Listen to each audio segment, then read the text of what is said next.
এই যে এখন দেখতে পাচ্ছেন ড্রয়িংটা দেখতে পাচ্ছেন, এই ড্রয়িংটা দেখে আসলে বুঝতে পারবেন। তো এই যে মেশিনগুলো আছে এখানে আসলে 20টা ইনডোর মেশিন আছে, সেটা 20 কিলোওয়াটের। 1 2 3 4 5 6 7 8 এই দেখেন এই সিরিয়ালগুলো আর এখানে। আর এই জায়গাগুলোতে দেখেন এটা আসলে ঠিক সেম বরাবর এই উপরে এই জায়গাতে 5টা আউটডোর হবে আমাদের 85 কিলোওয়াটের, যেটা আমার 24.16 কিলোওয়াটের যে আউটডোরগুলো আছে সেই আউটডোরের কাজগুলো হবে এখানে। আর এই কপার পাইপটা আমরা প্রথমত এই সাইডটা দিয়ে ডিজাইন করছিলাম যে এই দিক দিয়ে কপার পাইপটা ঠিক এই দিক দিয়ে উঠবো, দিয়ে এখান থেকে উঠবো। তো এখন আমরা প্রজেক্ট ভিজিট করে দেখতে পেলাম যে না, কপার পাইপটা আমরা এই সাইড দিয়ে এসে ঠিক এই বরাবর উপর দিকে উঠতে পারতেছি।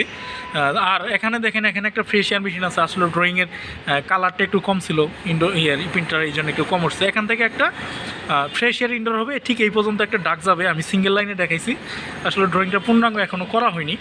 তো আজকে ভিজিট করে আসলাম, ভিজিট করে হয়তো বা আজকেই আমরা কমপ্লিট